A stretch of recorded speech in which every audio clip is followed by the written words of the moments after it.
the Terrence Gangster William, aka OG Diggity. I'm hanging out with the big homie, Hankin TV. Make sure y'all subscribe, support the brother. We out here doing big things. It's all good, baby. Y'all see we free. We out here enjoying life. Wah! I want y'all to stop the violence, say no to drugs, and put these guns down. I'm out, baby. Gotta go. This is a certified hood classic.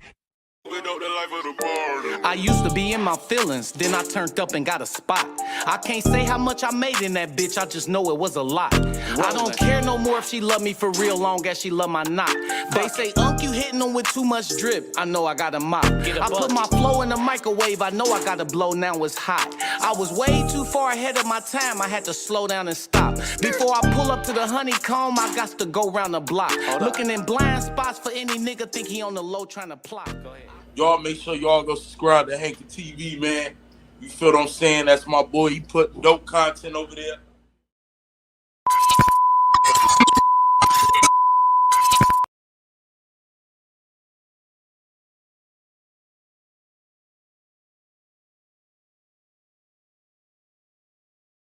It's time for a fresh face and a new voice on Dayton City Commission.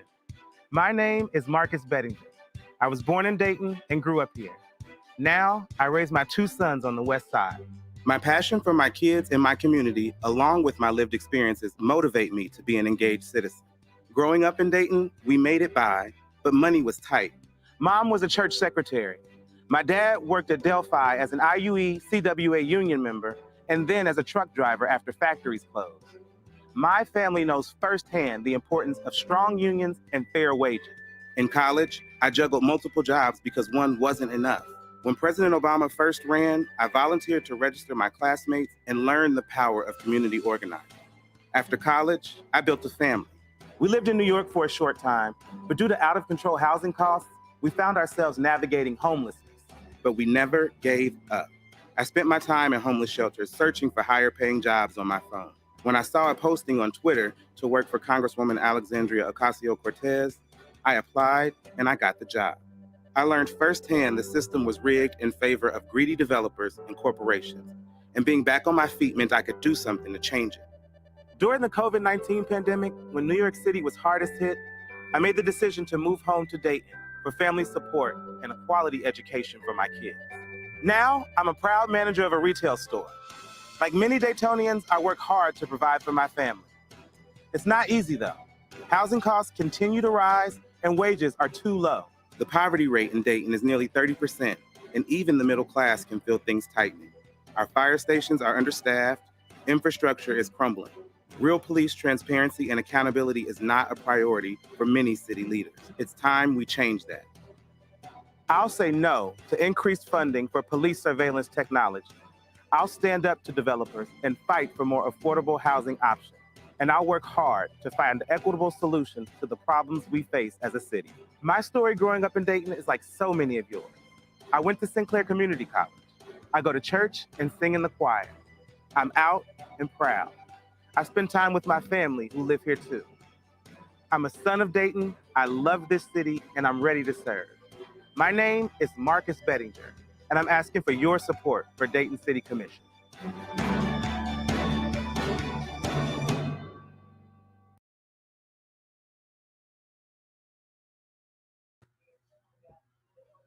What's up with this? Your boy JT. If I say I done it, I did it. I want to thank you for tuning in to Hankin. You can't hear me?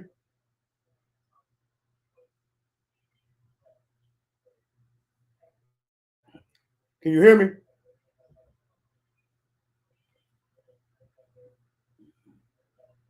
Can you hear me now? It might be muted on your end. My end ain't muted.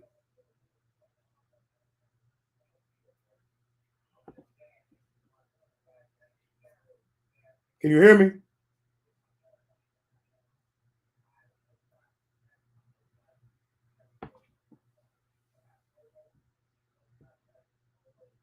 Okay.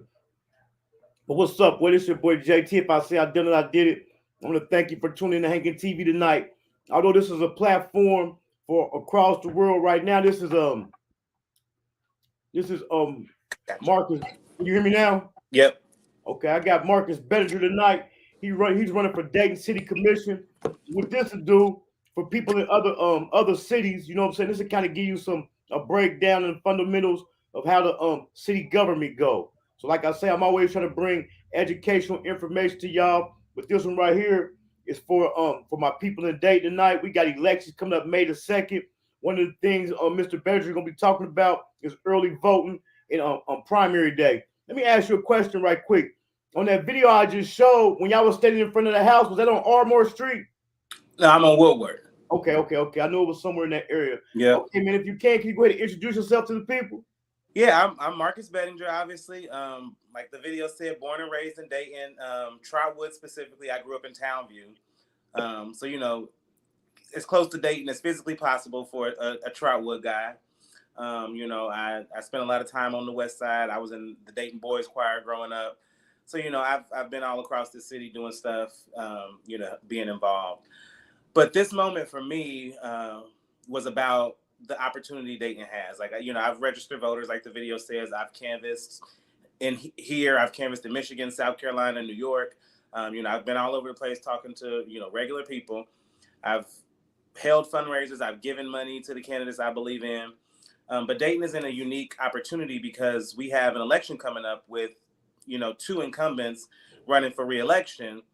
And we just got a historic $138 million grant from the federal government, the largest in this city's history. And I looked at what was happening, the decisions being made on our city commission.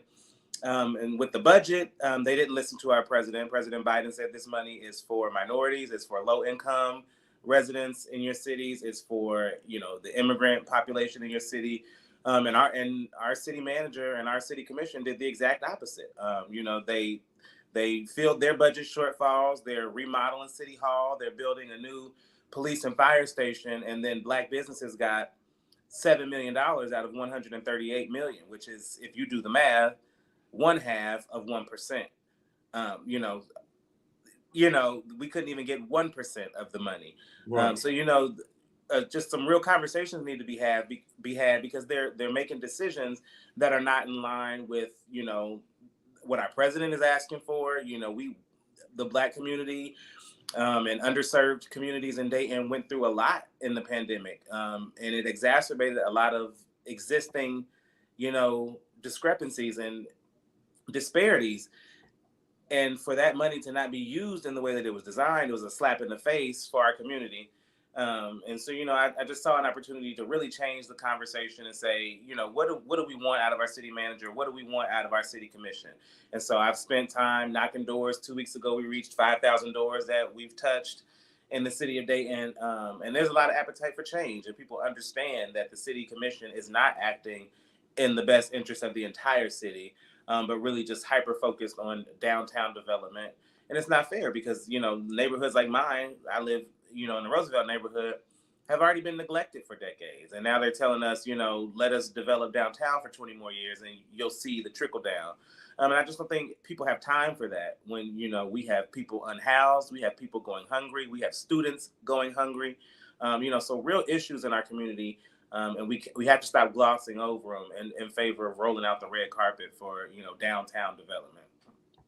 Yes, I've seen the presentation you gave at the meeting yesterday, and you definitely touched on some good points. So I think a lot of time people, they do better if they knew better. Mm-hmm. We have a problem with our young people, our minorities, not voting. So can you explain like the workings of the city commission and what part of the city political branch that plays?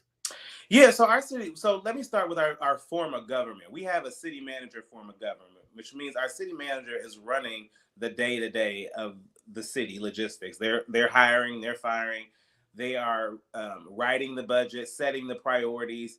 The commission gets to vote up or down on these budget priorities, but then they also appoint that city manager or, you know, terminate that city manager. The same with the police chief. So a lot of power rests with the city commission when it comes to, you know, the issues and the policies that affect our daily lives. So, you know, and, you know, like I said, I've canvassed 5,000 houses at this point. I have certainly run into people who say, oh, this doesn't matter. I don't vote. You know, this doesn't affect me. And that sentiment is troubling, because this is exactly the kind of election you need to be participating in. You know, I understand a lot of times at the state level and the federal level, change is extremely slow. But at the local level, this is your trash being picked up. You know, this is, can you go to the city and pay your taxes without, it being a line out the door? Is it a quick process? Is it a family friendly process? So this is the stuff that we really deal with in our day-to-day lives. Is your park cleaned up? A couple weeks ago on social media, there was a huge fuss after, an Easter celebration about the park being a mess. Those are day-to-day things. So if you care about the park being a mess, then certainly you should be voting, because that is a city service. I get troubled by that sentiment that this isn't important. And now, really, we have, like I said, we have 2 incumbents on the ballot, but we have 4 people going against them. So you have a lot of options in this election. You're talking to me. I am certainly one of the options. Vote for me. But it's 3 other people who have a vision for this city. You should be researching that and saying, whose ideas align with me, and you should let that voice be heard at the ballot box, because really, elections are the vehicle for change. I have been to my number of protests. I've spoken at protests. I have registered voters at protests. But a lot of times that energy dies at those meetings, at those protests, because they don't understand that translates to electoral action. Most of the times we are protesting decisions made by people who won an election, bottom line. There are very few unappointed positions of power in this country. Now we have one in Dayton with our city manager, but most leaders making decisions are elected. So we need to participate in elections. We need to put up better candidates. We need to research these candidates, and then we need to mobilize for them and make sure they win. Right. One of the questions I want to ask you, pertaining to the debate a week or 2 ago about the park. So was that the city's responsibility, or do you think it was the individual who had the function at the park's responsibility? I think it's a mixture of both. When there's a request made for someone to have a huge gathering like that, we need to make sure we have enough trash cans out there for people to utilize. So it wasn't that nobody was throwing away trash, because some of the pictures that were going around were trash bags and trash cans that were completely full. So maybe put out some disposable trash cans in advance so we can try to support people and keeping the park clean during their event. But certainly, there is room for personal responsibility here, and grown people should not be throwing trash on the ground to begin with. Figure it out. Go buy some trash bags and don't make that mess from the start. And then on the flip side, if a mess like that is left behind, then yes, we pay city workers to fix that. Now, do we pay them well enough? That's a different conversation. But that is what they are there for in the event that a mess is left behind by some irresponsible people. Now, what I do know is they had plans to come back and clean it up. So they left the park dirty overnight when no one could use it. And somebody made a fuss at the crack of dawn before people had a chance to clean it up. So that's not fair either. Give people a chance to actually, do what they said they were going to do. Before you try to, turn the community against them. So I was not a fan of the way this issue was brought up. But yeah, let's try not to leave those messes to start with. But, we have city services that can clean up trash in the park. Like that's what we pay them for. But, we are old enough to be responsible at the same time. Right. I want to shout out Kenya Akbar with the Gym City Market, Peanut Johnson, Network and Chill, and Shatan Moore Dennis for Shop Black Biz Dayton. So what are some of your plans to help the disadvantaged minority businesses in Dayton? So, yesterday I was speaking out at the city commission meeting. They need support that is housed at the Human Rights Council. The idea that we are handing our minority business support to the Chamber of Commerce, which historically has not been there for Black businesses, which created a need for minority business assistance centers in the first place, it's wacky as an idea. So, I say, let's support our minority business resources that are housed in, city departments that have the charge of fighting racism, fighting redlining, fighting disparities, particularly racial and, income disparities. So, that is the city's mission. They say that's what they want to do, and yet every chance they get, they are doing something else, or doing more for big businesses that come with millions and millions of dollars. So I want to see city support for programs that exist, like the MBAC, but we need more services for our businesses as well. And I go to church with a lady that runs a daycare. When it came to the Dayton recovery plan, she applied for one of the grants. She asked for $150,000, and that would have allowed her to fully, remodel her daycare and potentially bring in more daycare workers. Well, they gave her half of what she asked for. So you're talking about the west side of Dayton that already has, a gap in its in daycare services, and then you're cutting off a daycare provider from actually expanding what they do, a critical service on the west side of Dayton. But then, you can give an exorbitant amount of money to a chicken restaurant, and to this restaurant, and to that developer, and to this landfill owner. It doesn't really square with what the city needs. Like we need daycare more than we need fried chicken. And it's not to disparage a fried chicken, business owner, but what are we asking the city to do, right? And it support us in providing critical services, and not just prop up their friends and the people that support them in elections. Right. So, we need to be far more equitable with how we share these resources. We need to be more collaborative with the county. They have a lot of money that does not come into Dayton for minority businesses. We need to be more collaborative there and make stronger asks for more financial resources. And then we need to empower the people in our community, like you mentioned, Kenya. Who else did you Peanut? We need to empower people like that who are already in the community doing the work, and give them support to grow what they do, and allow it to touch and empower more people. And it's not a hard formula. It has been done over and over. We as Black people have done it as a community throughout history. But now our city doesn't really support us in doing that. And so that's why I'm in this race, because our government should be another resource. We should not be fighting our government to grow our minority businesses. And that's what's happening in Dayton. And what are some of the things you think the small business owners and the they can do to have their voices heard by the city government? Yeah, I mean, so show up to these meetings. Unfortunately, my experience yesterday was they were not really interested in what we had to say. There's never any comment back aside from thank you. Right. But then yesterday in particular, they called a 5-minute recess that turned into 45 minutes, just so they could run out the clock on people. And half the people that signed up to speak left the room because they had other things to do. The city commission themselves had other things to do. They had another working group later that morning. So we need to show up and make sure our voices are heard, but then we also need to put people in power who are listening.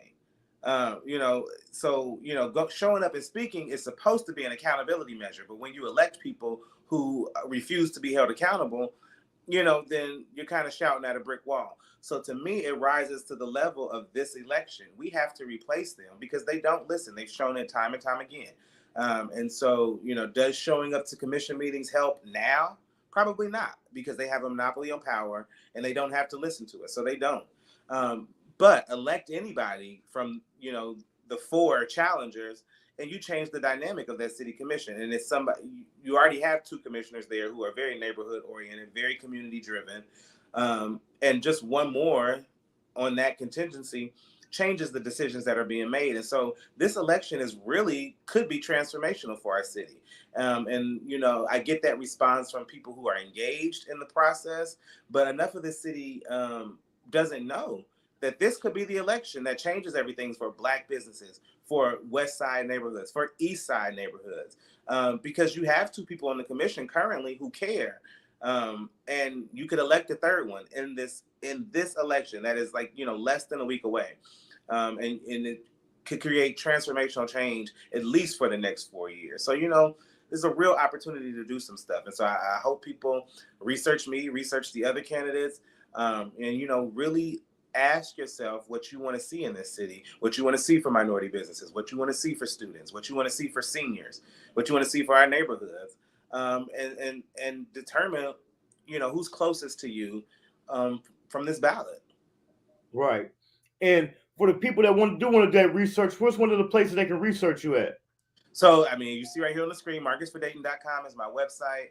I've been to a number of city commission meetings, so you can look those up on YouTube. I spoke out about the Fusus technology, where the cops were asking to tap into privately owned cameras based on a state trial program out of the Attorney General's office. And then, of course, I spoke out yesterday in terms of rehousing the Minority Business Assistance Center.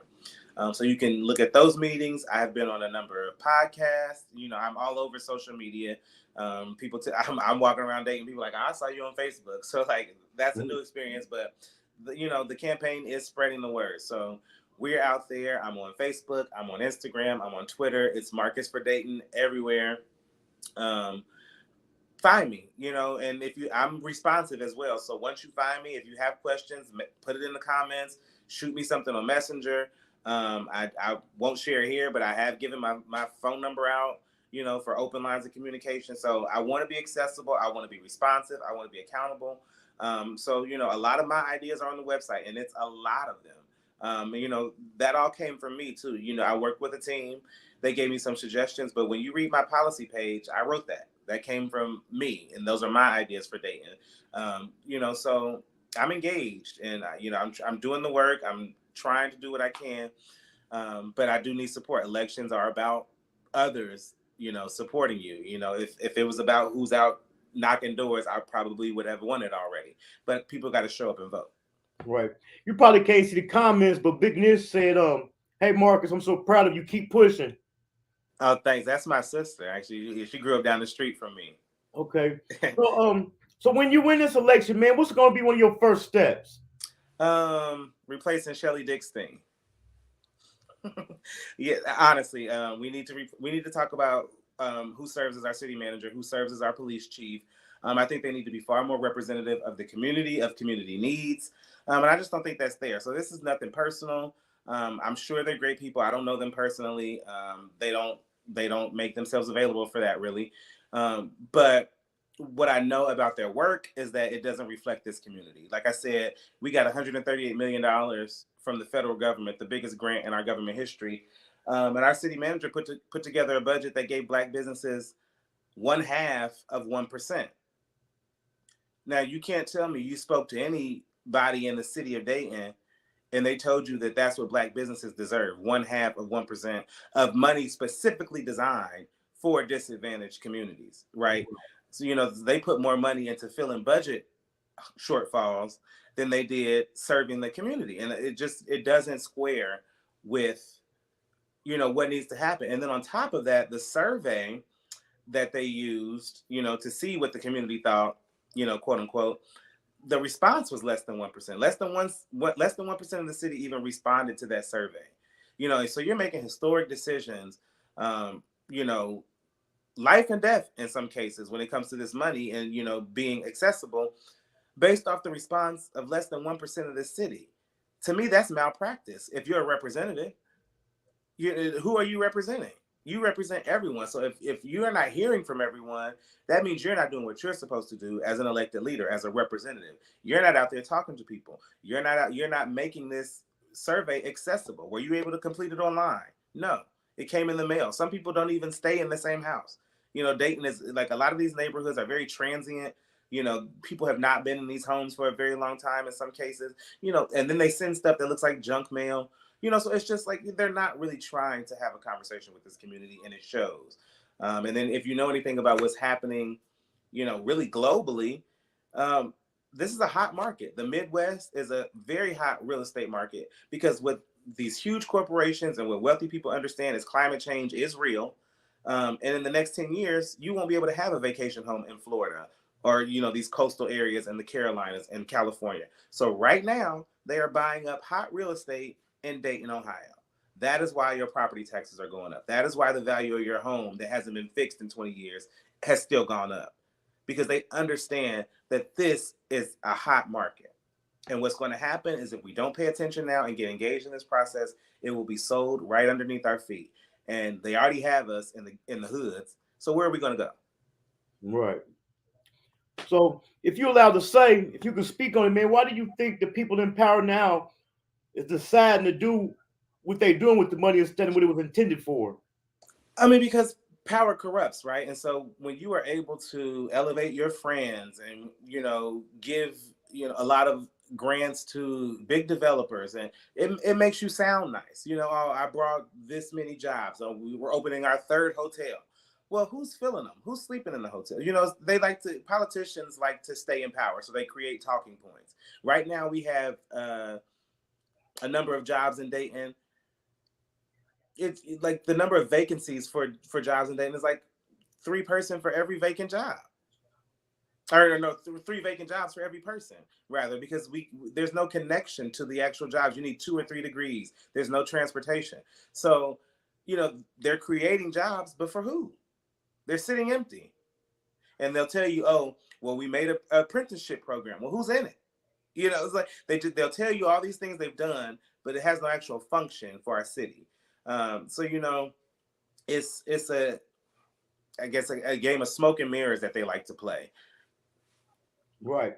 And then if the city commission deal with this issue, where do you think the city of Dayton's stand set now is with prison rehabilitation and reentry back into the community?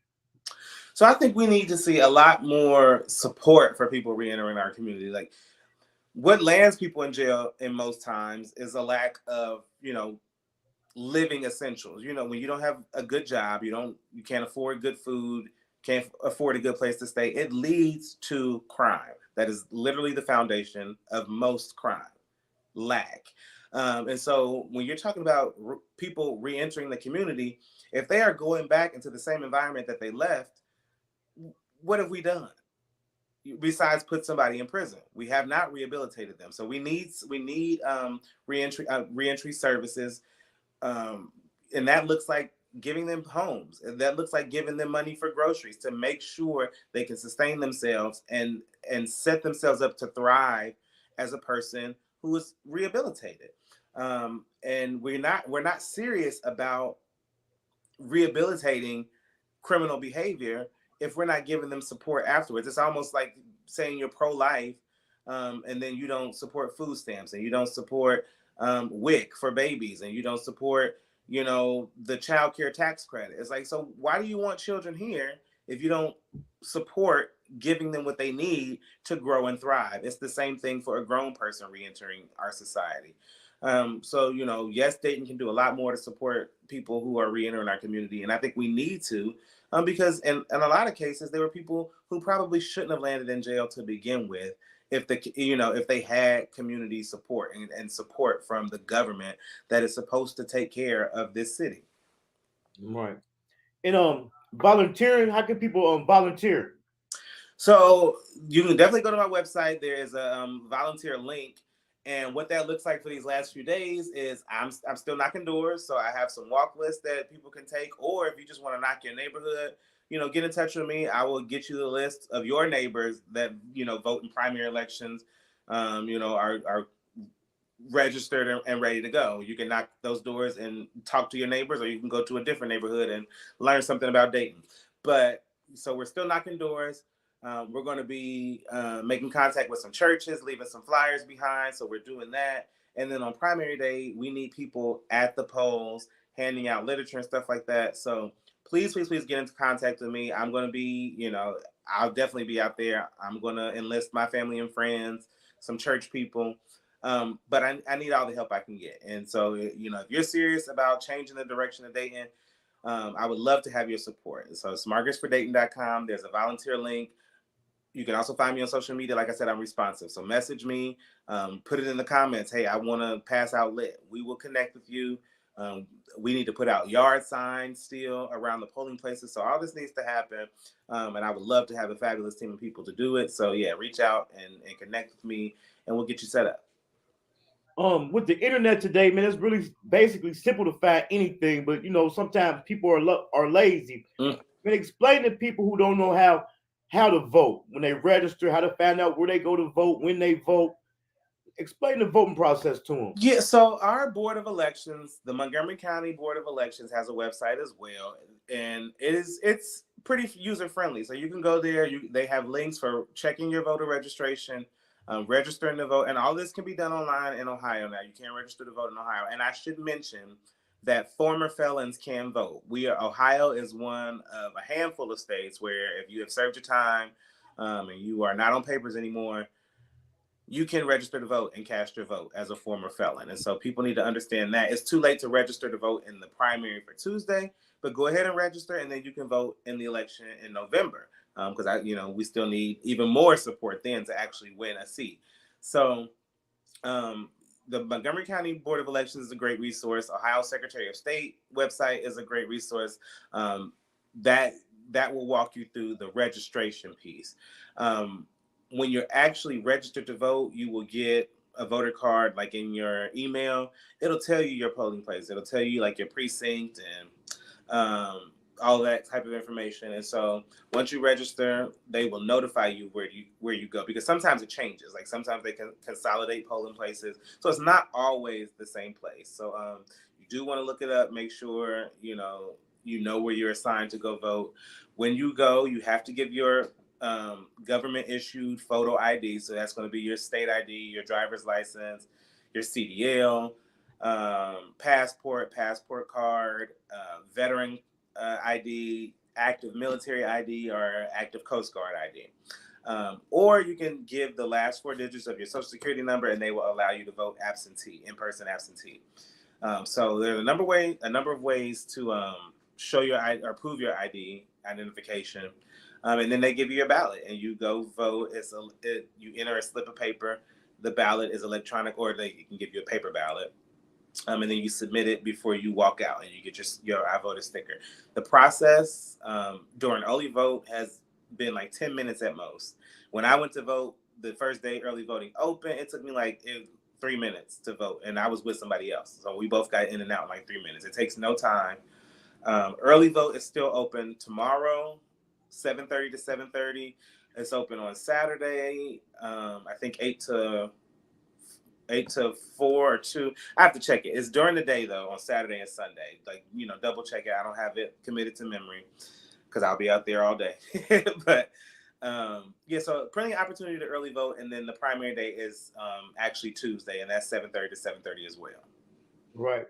And then as far as going to door, what is one of the main things you've been hearing the community they want to see? So, I mean, they want to see their neighborhoods fixed. Nobody wants to see the conditions of their neighborhood continually deteriorate over decades. And we have somebody running for re-election who's running for his 6th term. So at the end of the 6th term, Matt Joseph would have served 24 years in office. 24 years ago, my neighborhood looked a lot like this. Probably better. So, we have to ask ourselves, you're running for a 6th term. What have you done for Roosevelt in those 20 years? When the house next to me is sitting empty, the city cuts the grass, the trees are overgrowing the power lines. What is the conversation we're having here?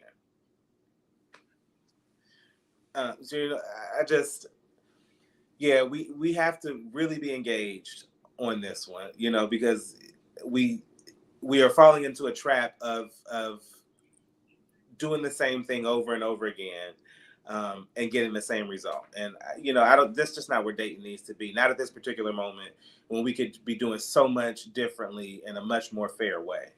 Right. And then what are some of the things you've been doing to prepare yourself to take this seat? So, I stay prayed up. The whole reason I'm here is because I feel like it's a really God-aligned moment. I went to God before. So let me back up. I was approached by a group of people who have worked on some other elections in the city, victorious and non-victorious. But I was approached by this group of people. They saw that, I had a skill set, for a political campaign, and that I was passionate about the issues. But I was never the person that saw myself running for office. I saw myself doing what I did, registering voters and knocking doors and that kind of thing. But when I was approached, I had to ask, was it time to do all this for my community specifically? And the answer was yes. And so I am praying as hard as I can to stay aligned with what I feel like is a God mission for this city. And like, that's not to say that I feel like I'm going to win. I do feel good about the race, but when I say God mission, I think it is about inspiring this city to be visionary and to see that so much more is possible if we change who is running the show. So, and that's been my main focus, is to say, yes, I can be victorious, but the bigger picture here is Dayton can win. If we really change who's making these decisions. So, but outside of prayer, like I said, I've been attending the commission meetings. I'm trying to stay abreast of what they're doing. I'm looking at other cities and seeing what they're doing. I would like to see Dayton be a full human rights city. So I'm looking at cities like Philadelphia, who are being really aggressive about worker rights and rights for minorities and immigrants. And, Dayton does a lot of that stuff great, but we could be doing better. And so, I'm looking at examples around the world. I'm building relationships with people who I know are doing great work in the city already, because this is not to say that my campaign has all the answers. There are a lot of people in Dayton doing great stuff. They just need support from our government. And so I'm making connections with those people in preparation. I'm making connections with business leaders. And I don't know if you saw, but I'm supported by a woman named Hannah Beekler, who is the Oscar award-winning set designer from Black Panther. Wakanda is her creation. She won an Oscar for it. But her father was a huge architect for the Oregon district. So she grew up in Dayton, went to Wright State, and is looking at property right on Siebenthaler, looking to buy 21 acres and come home, build a home right on the west side, and reinvest in this community to the tune of millions for a film industry built on the west side for west side residents, people who look like us, in front of the camera, behind the camera. And so, when I talk about being visionary, like that is industry. That's not just I'm bringing a business, I'm bringing 12 jobs. This campaign inspires somebody to come back and invest millions to create a new industry. That's what we need to be talking about. So I'm making those kinds of connections to where, this is not just campaign speech. We actually can do visionary things. And her bid is in, she'll be here the end of this week, in fact, doing some more work on closing that, so this stuff is happening right now. And a lot more of it can happen. We just have to, in some cases, speak truth to power. But then we need to speak truth to ourselves and say, we are worthy of this. We can do this. But we need to be, number one, unified amongst ourselves. But then we also need city leaders in place that amplify our work and that are listening to us and that are supporting us. And so that's the part I want to play. I want to be on the city commission so I can support and amplify all the great things going on in Dayton already. Right. And how you get on the city commission? So, people got to vote. You got people to get out there and vote. We need y'all to vote. When you was talking about the volunteers, Big Nish said she definitely down to help you. And she said you definitely the person for the job because you say what you mean and mean what you say. I've known Kenesha since, she's known me since I was a tiny kid. So take it from Kenesha. I do mean this, every word of it. And like I tell people all the time, because they're like, who are you? I've never seen you. I'm new to this space, admittedly. I can't pretend that I have been, moving and shaking in these political spaces in Dayton. I have not. I've been in college and I moved to New York for some time. And, when I moved back to Dayton, it was during the pandemic. So, it wasn't exactly the moment that people were out knocking doors or anything like that. But anybody who knows me knows that I'm very serious about most things, but it's really about politics and these issues, because I've been homeless, right? I've been unemployed. I've caught the bus, the RTA specifically, not New York where everybody catches the bus. I've caught the bus in Dayton where it's a bad thing to catch the bus. Nobody wants to go to the hub. Nobody, so this is my life. Like I said, I walk out of my door every day. There's an empty house across the street. There's an abandoned house next door. Earlier this week, one burned to the ground. My partner and I woke up smelling smoke in our house. I mean this because I live it every single day. And even I'm not homeless anymore, thank God, but I've been there. I've been to 10 different homeless shelters with my newborn child. So those are the experiences that people need fixed in Dayton. And it's serious to me because when I was homeless, it was serious. And, so I understand it's serious to this person now who is unhoused. There are not many people on our city commission who can speak to these experiences as lived. Right. I've been there. I have skin in the game. I'm not just the smiling face, which I am a smiling face because I do carry the joy of the Lord with me, but I'm serious about this. And, to Kenesha's point, I say what I mean. Right. And that's one of the questions I was going to ask you. Far with dealing with homelessness, what do you think the city of Dayton need to do for the homeless population? Well, number one, I think we are mistaken about what causes homelessness. And yes, we have drug problems, and yes, we have people who are in mental health crises in Dayton, but that is not the crux of homelessness. The crux of homelessness is housing that is not affordable. So we need affordable housing, permanently affordable housing. So I'm talking things like inclusionary zoning, which says to our downtown developer friends, you want to come here and build $1 million condo, well, you better build one that's $50,000 too. That's the only way it's going to happen. We need community land banks and community land trusts so we can acquire land, build the housing that we want to see on it, and make sure that it stays in our ownership and stays affordable. That to me is the biggest. When I was homeless myself, I was with the mother of my sons at the time, but we were making over 6 figures between our 2 salaries together. We were not poor. We were not unemployed. Housing was unaffordable. And I think people like to dismiss that because it says it goes against the idea that, oh, you go to college, you get a degree, you get a good job, everything works out.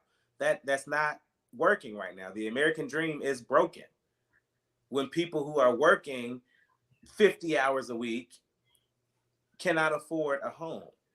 And we were not living large in New York. We had a 2-bedroom apartment in the Bronx. Like, we were not in Manhattan. We were not in some swanky building. It was a average existence, much like my house here. I mean, way smaller, but nothing special.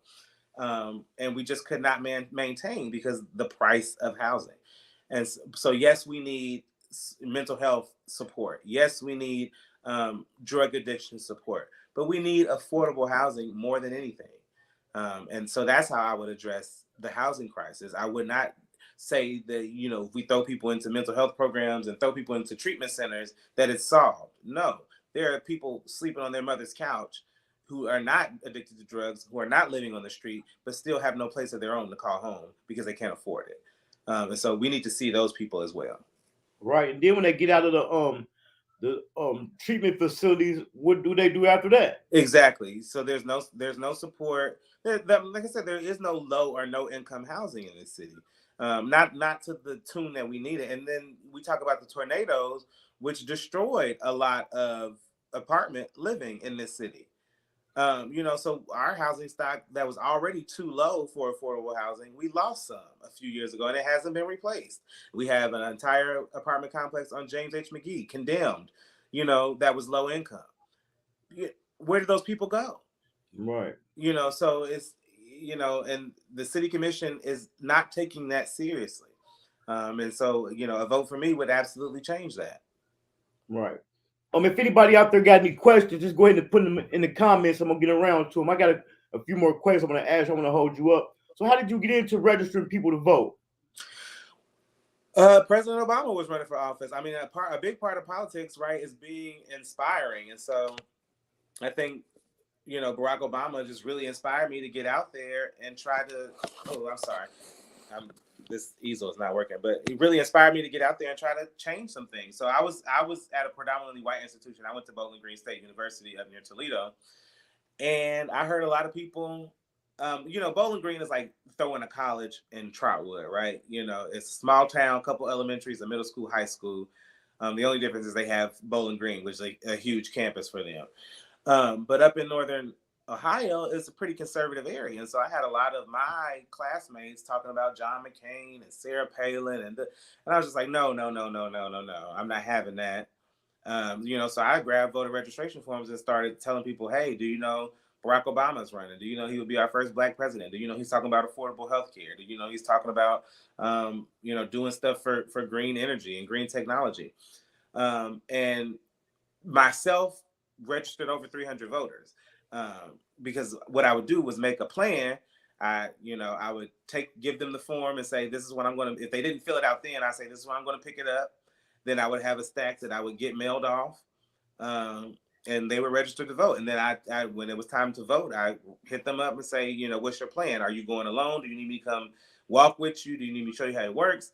That's just kind of where it all started for me, was just seeing somebody who looked like me and talked about, my experiences. When I was leaving for college, my dad took the buyout from Delphi. These factories were closing left and right. People were losing their jobs, getting fired, losing their homes, which happened to me. My parents' home was foreclosed on.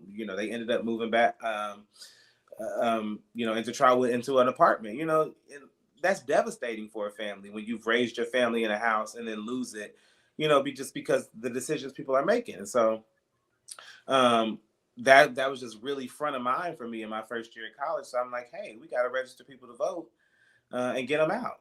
So, it was nothing special. It just kind of clicked for me, seeing somebody who looked like me and having those experiences and putting the two together. And you never would have thought that it would be preparing you for this. No, and God is amazing in that way. Is in that, like, yes, I've registered voters. I have flown to South Carolina and knocked doors there. I've flown to Michigan and knocked doors there for different presidential candidates.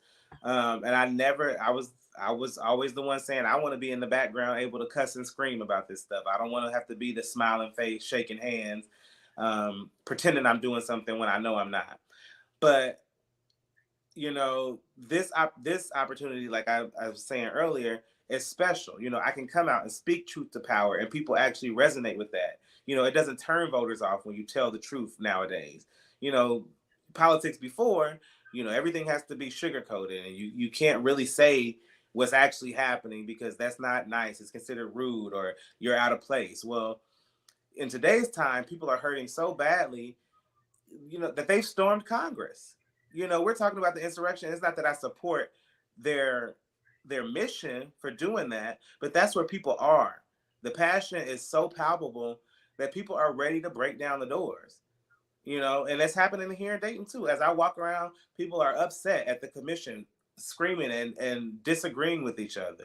They're upset with the city manager not being serious about what she says for some minority support, and they get it, so no, I never thought I would be here, but thank God that he doesn't call the qualified, he qualifies the call. Right. I got to ask you this, man, because it's something I know everybody want to know, man. So what is one of your plans to combat crime in the city? So I think we need to really put our arms around our youth. A lot of the crime in this city is committed by kids with not enough to do, frankly. And so, I'm saying let's get serious about our education system. Now, we do have an elected school board, but the city commission can do much more to support their work, and make sure they have the financial resources they need, other resources they need, make sure they can recruit top talent. So yes, that, but we need real programming that keeps our kids engaged. So I was at a community conversation earlier tonight with some fantastic community leaders, and that'll be going around social media, I'm sure, in the days to come. But a lot of the discussion was centered around how do we engage our kids on civics? How do we teach them the process of voting and making decisions, because they are our future. So when Commissioners Turner Sloss and Fairchild held up the budget for a little bit and said, hey, let's secure right now $1 million for our youth, they were fighting for the future, because they understand that when we get our kids into football programs, into music programs, into chess, or whatever the case may be, the visual art programs, that we are saving them from the streets. It gives them something that they're interested in. I started Dayton Boys Choir. Well, technically I started singing at church, but when I got in the Dayton Boys Choir and started learning classical music and things like that, it led to me going to college and studying opera. you know, and now I'm a trained singer, you know, but that interest was piqued when I was so young. And we're just missing the boat with a lot of our children in terms of engaging them and what they like, you know, and providing that for them. So, I mean, one thing for the crime is to, you know, put our arms back around our youth and give them things to do, nurture them, love them. But then we also have to fix the relationship with our police. And one of the first things I shared in this campaign was about my, you know, my ideas on public safety, and that we spend too much time talking about policing while in Dayton people are burning up in their homes. And, you know, we have a fire station that's closed down because it's understaffed, because we don't pay our firefighters enough. So they leave Dayton and go elsewhere for, you know, a livable wage. So it's time out for giving the police everything they ask for in terms of financial resources, technological resources, and what have you. And it's not a honest and transparent conversation about how they want to use that stuff with the community. So, you know, talking about Fuses specifically, a couple months ago, they're asking for the ability to tap into private cameras, but in their impact report, they did not explore the impact on vulnerable communities already. To the cops, they can't conceive of how being able to tap into cameras would negatively affect a poor person or a Black person or an immigrant. That's not an honest conversation. You know, if you look at any news from the past 150 years in this country, you will understand that certain communities' interactions with police have different impacts. You know, so you're not being honest, you're not being transparent. And so we need to fix the conversation between the police and the community if we really want to address crime. So, you know, engage our youth, fix this relationship between the cops and our community. But then we also need to fix, you know, I mentioned earlier, the conditions that create criminals, which is the poverty, you know, the mental sickness, and well, the mental health crises. Let me not say mental sickness. The mental health crises, the drug addiction, that creates crime. Those are the conditions that create crime. We need to fix that. And once we do, then we reduce crime. But outside of that, you know, we are just talking about ways to lock people up. You already got your resignation letter ready?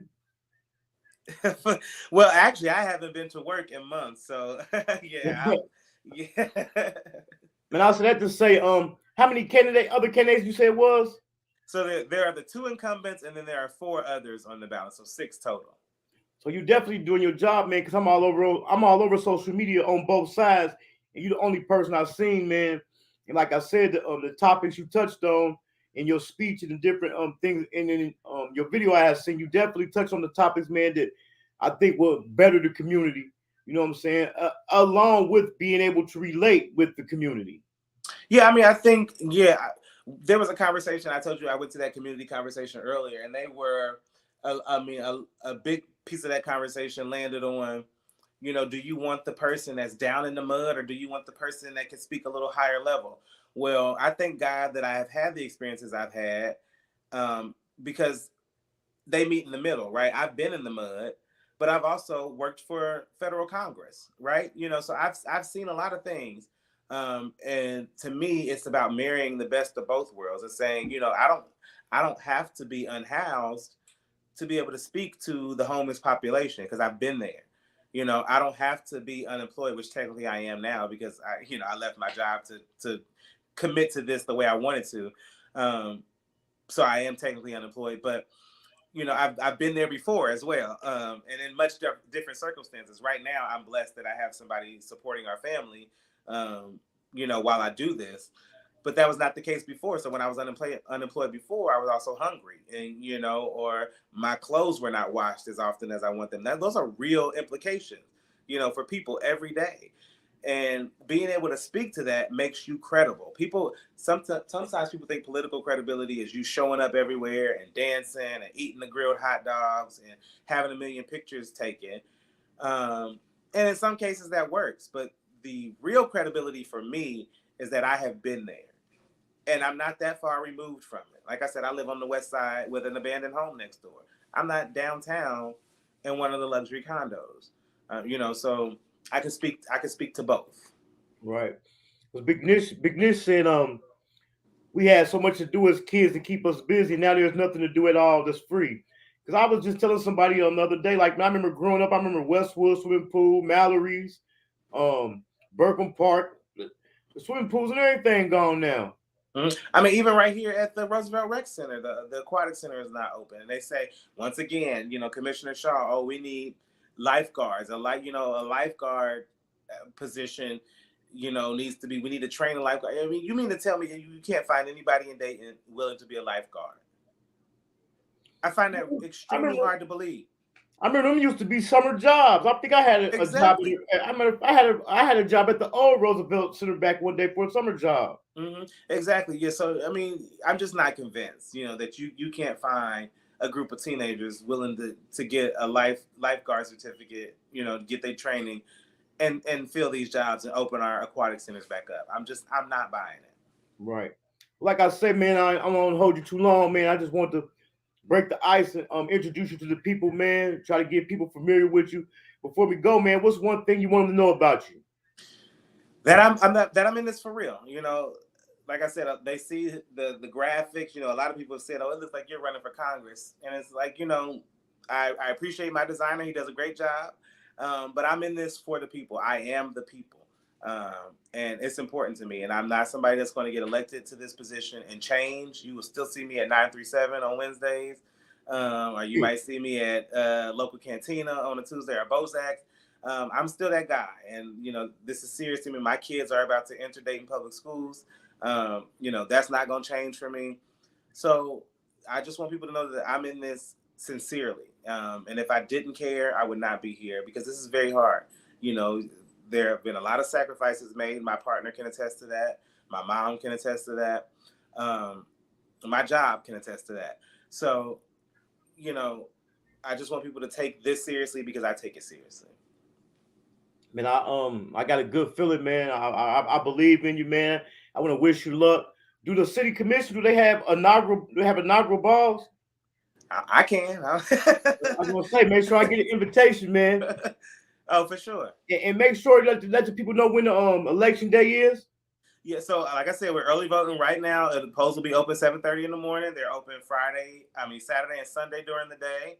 And then primary day is Tuesday, and that'll be at your polling place. The early vote is downtown at the admin building, across the street from Sinclair. So it's on 3rd Street, their main with the big Sinclair block letters. Go right across the street, that building where you can pay your taxes, get your license and stuff like that. Go to the basement, take your ID, your government issued photo ID, and get your vote on. Okay, Big Nish says she need to drop a song for you for your campaign. Let's do it. Okay, man. I appreciate you coming through, man. I'm gonna keep sharing you on social media, man, to the second. Tell people to vote for you, man. I definitely got faith in you, man. I wish you luck, man. I appreciate it. Thank you very much. And thanks for having me. You already know. Thanks for coming through. Yep. See ya. All right, y'all. That was Marcus Bedinger right there. I can't tell you who to vote for. Just do your research. Check him out. I forgot to play the video. I forgot to play his presentation. He gave a presentation at City Hall the other day. I meant to play that, but I didn't want to hold him up too long because I know he's busy. If anybody want to check it out, just go to marcusfordayton.com, and it's on his website. So check that out. And like I said, I can't tell you who to vote for, but man, we need to start getting out and voting, man. I'm a convicted felon. I remember the rumor people was like, if you're a convicted felon, you can't vote. And I argue with people because I had went in and voted after getting out of the joint. So if you are a convicted felon, man, you can vote. You know what I'm saying? That's part of adulting, man. We grown people, man. If we want to see change in the world and see change in our community, man, we got to start voting. So I want to thank everybody for coming through, man. If you ain't subscribed to the channel, subscribe to the channel, man. Hit that like button. I want to shout out Big Nish. If you ain't checked out her music, check her out on all platforms at I believe Big Doggin. If not, go check out her interview I did with her, and all her information is in the comments. I want to thank y'all for tuning in tonight, man. I'm out.